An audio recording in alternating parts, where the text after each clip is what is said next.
Hello, Colorado. This is John Baird with I Love Colorado Beer podcast. I Love Colorado Beer is your home for craft beer news, events, and much more, including festivals. So just go to ilovecoloradobeer.com. Today on our show, we have Lee Sims with Radiate Live Event. We're going to be talking to her about the Winter Park Beer Festival. Lee, how's it going? Good. How are you?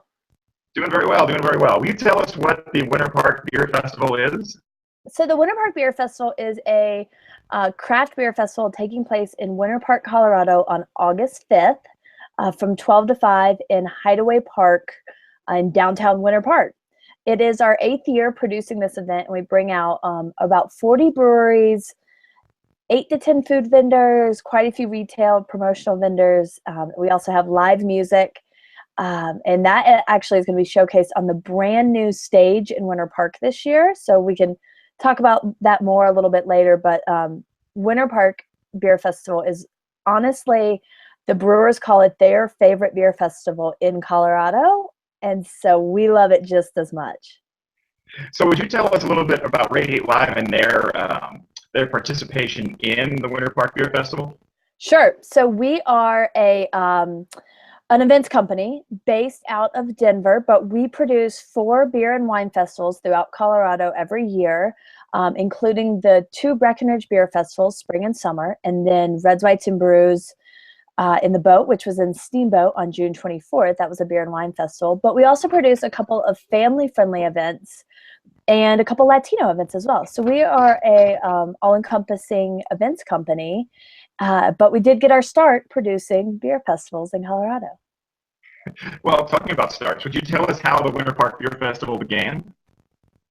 So our parent company owns a group of radio stations as a footprint throughout the Colorado mountains, including Grand County and Winter Park. And our original station up there, which was KRKY, Colorado Country, and then we've added in the Lift FM.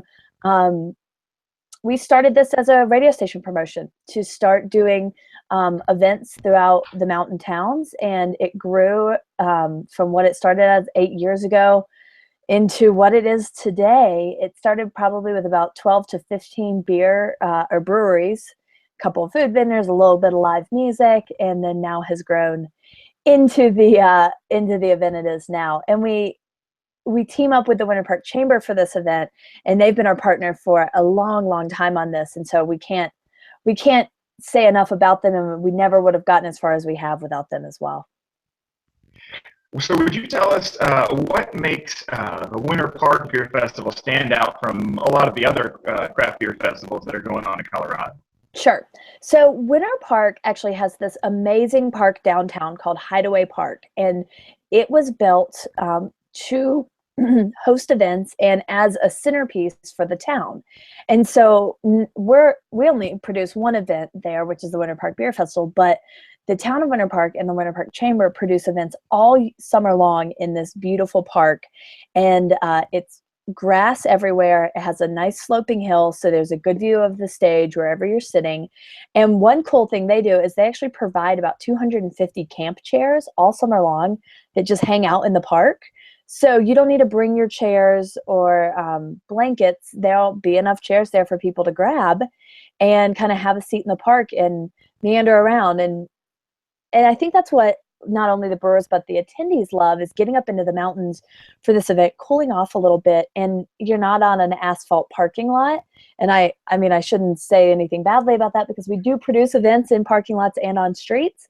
But this one being on grass is just really cool, and it keeps things nice and cool and just has that lush mountain town feel. I do love events that are on grass like that, because it does give it sort of a lush mountain, right, sort of green feel for the whole event. That's definitely a nice touch, and especially being in August, it's kind of nice to be able to cool off like that, not on a hot parking lot. So I agree, and Winter Park is generally cooler than a lot of the other mountain towns. You know, it's definitely cooler than Steamboat or Vail or Aspen. It probably rivals Breckenridge, and we've actually produced the Winter Park Beer Festival before when there's been snow up on Berthoud. So you never know what you're going to get there. That's Colorado for you, right? Right, exactly. So on your website, you listed a lot of different breweries. I know you may not have the final count for breweries, but ballpark, how many breweries are you going to have at the festival? We try to keep it around 40 for this one, based on our spacing needs and just who wants to be there. This is definitely a beer festival that fills up pretty quickly with our craft breweries. So our list, besides welcoming in any local breweries, our list is set right now, which you can check out at winterparkbeerfestival.com and click on the breweries tab. And so we try to get a nice mix of, like I said, some local breweries, ciders. We're definitely bringing in a few of those this year. And then we have some of our long-standing breweries who have been with us for a long time at this event. But 40, give or take, and then each one of those breweries brings 4 kegs to this event, along with a case of beer for the VIP area. So there's a lot of beer flowing for sure. Well, that's definitely nice. You don't want to run out of beer at a beer festival, that's No, for sure. you do not. So while we're talking about the VIP, tell us about the VIP experience. So the VIP experience for this event is actually at the very top of the park. There are permanent built-in tents up there, or covered areas, along with seating, and it's just a private area where you can actually see the entire venue and kind of look down on it, which is cool. We will have a local company providing food who we haven't finalized that yet, but something along the lines of barbecue, which people really like at these events and is nice and filling. And then we bring in a cicerone for this event who will be pouring beer and talking you through your beer choices. All the VIPs get a commemorative glass mug, which the unlimited tasting tickets do not. And we only sell about just under 300 of the VIP tickets. So this one sells out. Along with our other events, they sell out as well, but this one actually has the least amount of VIP tickets available. So we want to keep it kind of an intimate feel up there, because there's not, a huge tent like we have at other events. It's a smaller area, but you get a lot more time to talk with the cicerones and with the people pouring beer, who can kind of lead you through your choices. And that being said, the VIP area, all the brewers bring a specific case of VIP beer for that area, and that doesn't mean it's the same thing that they're pouring at their tents. So you can be tasting stuff in the VIP area that you haven't tasted anywhere else, and then you can also get full-size pours outside of the VIP area with your VIP glass, which is something that only VIPs experience.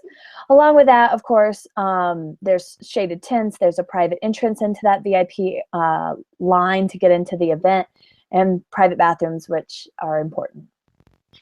You hear that, listeners? You better go on and buy your VIP tickets early so you have one available. Right. So tell us about the food options that are going to be at the festival. So we bring in about 8 to 10 food vendors for this event, food and sampling vendors. We have a couple of local vendors who've been with us for a long time, including Original Funky Fries, Chet's Grill. Their Smoke and Mo's is a barbecue place out of Winter Park. And so we kind of wrangle in the local guys to come in, and then there are a couple of food vendors who follow us to each event. And for this one, we actually create a food court at the event on the right-hand side of the park. So all the food vendors are over there. You know exactly what you're getting, whether it's a gourmet grilled cheese or a beer and bacon donut or just a hamburger to really fill you up. Because we want you eating at this event. You're at altitude, you're drinking beer all day, and some of the beer these guys bring is really strong. So eating is super important throughout the day here. It's always nice to have a full stomach there at a beer festival. Yeah, eat twice. That's what we say. It's a good idea. There you go. There you go. So tell us about the music that's going to be there. I know you guys, as of now, you have 2 bands lined up, Public Safety and Two Faces West. We do. So Public Safety is a band out of Denver who actually played our Breckenridge Spring Beer Festival, and they were super fun. So we booked them again for the Winter Park Beer Festival.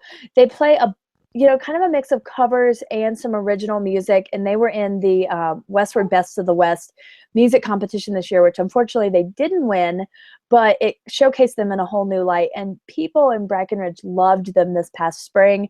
And so they'll bring a really fun feel to this event and just kind of playing really whatever you want to hear.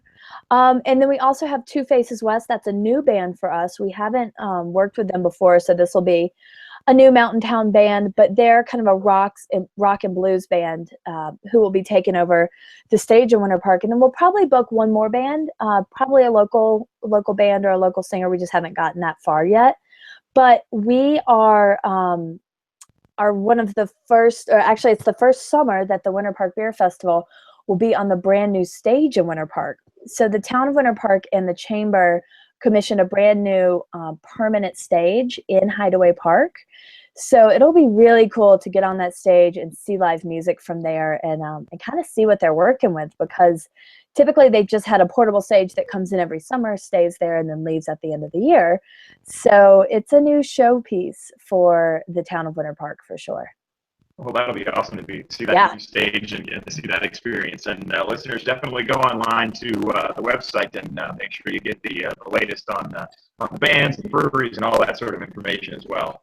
Yeah, we're updating things all the time, adding new music in, adding breweries in if they come or if they go. You know, obviously everything's kind of fluid. And, you know, there's all kinds of details on the website about how to get to Winter Park. We have lodging deals on there. We have, obviously our tickets are for sale on there.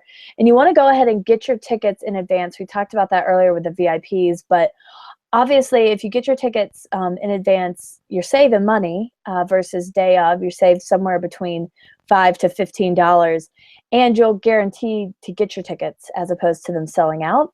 And the other thing that we're doing at all of our festivals this year is we're allowing everybody who has pre-purchased a ticket to come in during the first hour from 12 to 1. But if you have not pre-purchased your ticket, then day of ticket sales don't start until 1 o'clock.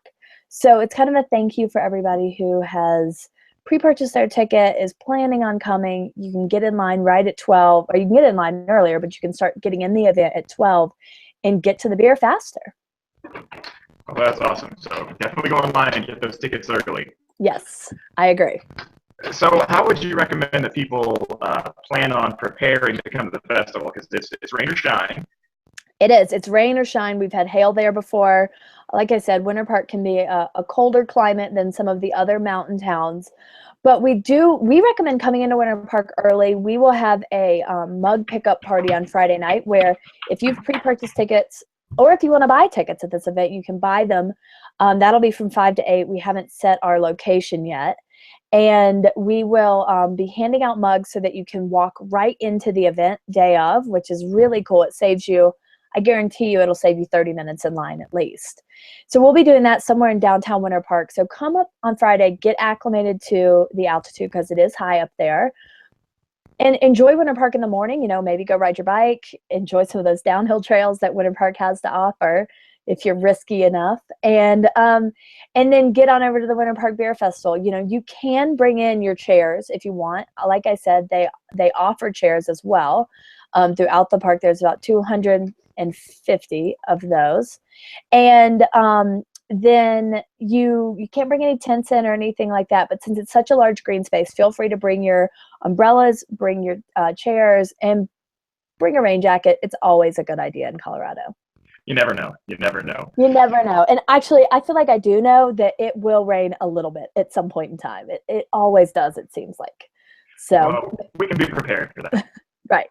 So Exactly. would you tell us what the Samantha Remington Angel Heart Foundation is? Sure. So they are one of our nonprofits that we work with for the Winter Park Beer Fest, along with the Grand Foundation. But the Samantha Remington Angel Heart Foundation is a partner we've had for the past couple of years for all of our beer festivals, who helps us with event operations and logistics. And they are a nonprofit based out of the Denver area, but they cover all of Colorado, and they provide medical grants to cover large-scale expenses for families who are in need.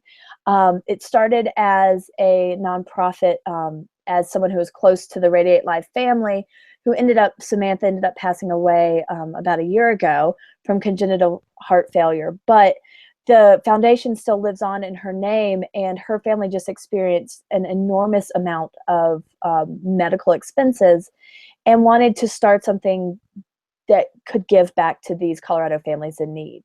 So we've been working with them for a while. Proceeds will be going to them, along with the Grand Foundation, which is a really cool foundation in Grand County that also supports children and children's activities throughout Grand County. And so they're really cool. They'll actually be on site at the event selling those iconic pretzel necklaces. So you don't have to bring your own. They'll be selling those there as a fundraising tool. So that's great. I think that's wonderful. So tell us a little bit about your recommendations for travel to and from the event.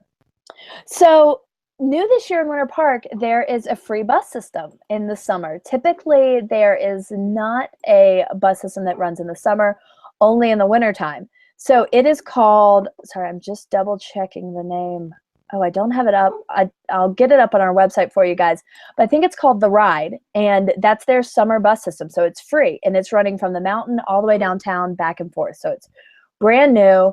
And like we have said in the past, drinking and driving is just, it's not cool, it's not tolerated, and we don't want to promote it at all. So either park at your lodging property if you're staying in Winter Park, and they'll give you a ride to the event. There's lots of shuttles running. Ride the free bus system or walk, because Winter Park is small. Or if you're bringing your bike up, it's a great idea to kind of bike around Winter Park, and there'll be bike parking at the event as well.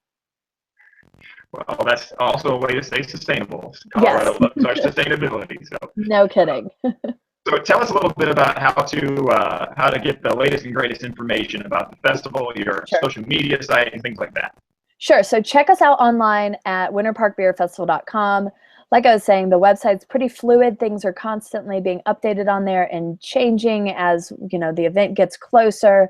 Adding breweries and adding some of our sponsors and partners on there. We'll be updating parking and transportation throughout the summer as we get closer, and then our lodging deals are on there too. So lodging deals do sell out, so you do want to book your lodging in advance, because the town of Winter Park is small and there aren't tons of big hotels there. It's a lot more smaller lodging properties. So you can check everything out at winterparkbeerfestival.com, or find us on Facebook at Winter Park Beer Festival. And that's where we're a lot more live on Facebook, kind of updating things daily and giving you little tips and tidbits about the event. And check out I Love Colorado Beer's Facebook page as well. We'll give you updates There you there also. Well, Lee, thank you so much. Is there anything that we haven't talked about that you think our listeners would really be interested in? I don't think so. I think that kind of covered it. But like I said, just check out winterparkbeerfestival.com. We have lots and lots of information on there. You can see pictures from past events, including the VIP area, what the festival layout looks like, because it's a pretty cool festival venue and layout for the event. And just get all your details on there at winterparkbeerfestival.com. Well, Lee Sims, thank you very much. We appreciate you coming on the show. Thank you. Thanks for having me.